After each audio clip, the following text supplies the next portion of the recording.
আসসালামু আলাইকুম। আমি মোহাম্মদ নিশানুল ইসলাম লাকসাম নওয়াব ফয়জুন্নেসা কলেজ থেকে এবারে রাজশাহী ইউনিভার্সিটিতে এই ইউনিটে 34তম স্থান অধিকার করেছি। আমি হচ্ছে একজন সেকেন্ড টাইমার। আমি ফার্স্ট টাইমে পরীক্ষা দিতে পারি নাই। ফার্স্ট টাইমে আমার ফিনান্সিয়াল প্রবলেম ছিল এবং বাবা-মা অসুস্থ ছিল, যার কারণে আমি ফার্স্ট টাইম পরীক্ষাটা দিই নাই। আমার কনফিডেন্সও ছিল না। সেকেন্ড টাইম প্রিপারেশন নেওয়ার আগে আমার একটা ফ্রেন্ড ছিল, সেও এই প্ল্যাটফর্মে থেকে ঢাকা ইউনিভার্সিটিতে চান্স পেয়েছে। তার ক্ষেত্রে আমি এই হাই এডুকেশন পেজটা পাই, এটাতে কিছু ফ্রি ক্লাস ছিল, ওইটা দেখি এবং আমার ভালো লেগে যায়। এরপর থেকে আমি আমার হাই এডুকেশনের সাথে যাত্রা শুরু হয়। ভাইয়েদের কোর্সে মূলত সুবিধা ছিল, 3টা সাইকেল ছিল। প্রথমে ছিল ফাউন্ডেশন ক্লাস, সেকেন্ডে ছিল 50 ডেজ রিভিশন, থার্ডে ছিল ভার্সিটি ওয়াইজ। অসুস্থতার কারণে কিছু ফাউন্ডেশন ক্লাসগুলো জমা হয়ে যায়, যার কারণে আমি ফাউন্ডেশন ক্লাসটা পরিপূর্ণভাবে করতে পারিনি। পরবর্তীতে 50 ডেজ রিভিশন চ্যালেঞ্জের মাধ্যমে আমি আমার যত ঘাটতি ছিল ওইগুলা ফিল আপ করতে সক্ষম হই। এজিকেতে মূলত আমার অনেক ইন্টারন্যাশনাল পার্টে একটু ঘাটতি ছিল, চুক্তি, সংস্থা, বিপ্লব, এগুলাতে আমার ভয় লাগতো। কিন্তু ফাহাদ ভাই ছিল যিনি খুব সুন্দর করে এগুলা সাজিয়েছে সিকোয়েন্স অনুযায়ী। বাংলাদেশি পার্টে ইতিহাস রিলেটেড সবগুলাতে আমি উইক ছিলাম, কেননা আমি ইতিহাস দেখতে পারতাম না, পছন্দ করতাম না। ইতিহাসগুলো আমি স্কিপ করার চেষ্টা করতাম, কিন্তু জোবাইর ভাই ছিল যিনি আলাদাভাবে পড়াতো, মশলা দিয়ে পড়াতো। বাংলা দ্বিতীয়পত্র আমার বিরক্তিকর একটা সাবজেক্ট ছিল, কিন্তু আবু সুফিয়ান ভাইয়া উনি খুব সুন্দর করে ক্লাস করাতো। ওনার ক্লাসগুলো করে আমি ডিটিটাকে অনেকটাই করতে পেরেছি। ওনার ক্লাসগুলো কিন্তু লেন্দি ছিল, লেন্দি থাকার পরেও আমি করতাম, কেননা লেন্দি ক্লাসে উনি একটা ইনফরমেশনও বাদ দিত না, স্কিপ করতো না। ওনার ক্লাসটা পরিপূর্ণ ইনফরমেটিভ ছিল।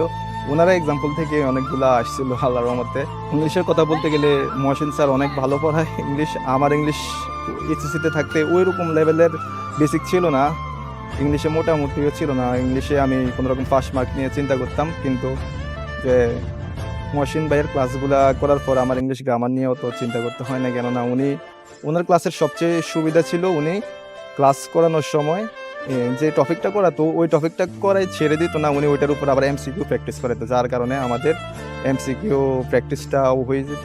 এবং বাড়িতে এমসিকিউ যখন প্র্যাকটিস করতাম তখন আলাদা একটা স্বাদ পেতাম। ভাইয়ের একটা কথা ছিল যে পড়বা ভুলবা চান্স পাবা।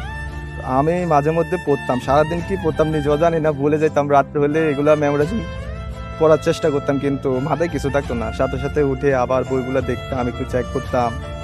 এরপর ভাইয়ের একটা কোটেশন তো ছিল, ওইটা মাথায় আসতো যে পড়বা ভুলবা চান্স পাবা। ওরা দেখছে যে আমার মধ্যে ভার্সিটি নিয়ে একটা তীব্র ইচ্ছা আছে, যে আমি ভার্সিটিতে একদিন পড়বো ইনশাল্লাহ।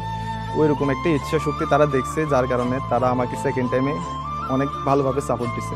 এইচএসসি টেস্ট পরীক্ষার পর থেকে আমি জাস্ট ওই বাংলা ফার্স্ট পেপারটা আর ইংলিশ টেক্সট বুকটা ভালো করে পড়তাম, আর গ্রুপের সাবজেক্টগুলো একটু ভালো করে পড়তাম। যারা এখন এইচএসসি পরীক্ষার্থী তারা এখন বাংলা, ইংরেজি এবং গ্রুপ ভিত্তিক যে সাবজেক্টগুলো আছে ওইগুলোতে সর্বোচ্চ এফেক্ট দিয়ে পড়ুক, কেননা অ্যাডমিশন টাইমে এগুলো থেকেই বেশি কোয়েশ্চেন হবে।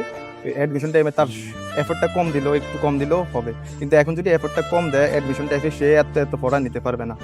আর অবশ্যই এগুলোর জন্য ভালো একটা গাইডলাইনেরও তাদের প্রয়োজন আছে। এই ক্ষেত্রে তারা চাইলে হাই এডুকেশন চুজ করতে পারে, কেননা হাই এডুকেশন অনেক ভালো একটা প্ল্যাটফর্ম। আমিও এটাতেই ছিলাম, এটা থেকে আল্লাহর রহমতে ভালো করছি। আল্লাহর রহমতে অবশ্যই ভাইদের গাইডলাইনগুলো মেনে চলতে হবে।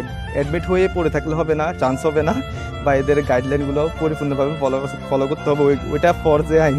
ইচ্ছা শক্তি থাকলে যে কোনো ব্যাকগ্রাউন্ড যেরকম কলেজে হোক না কেন, ইচ্ছা শক্তি থাকলে সব কিছুই সম্ভব ভাইয়া। ইচ্ছা শক্তি, ভালো গাইডলাইন, আল্লাহ রহমত, মা বাবার দোয়া, এগুলো থাকলে ভাই সব কিছুই সম্ভব। কিন্তু ভালো গাইডলাইনে যাইতে হবে, ভালো গাইডলাইন না থাকলে ভাইয়া হবে না।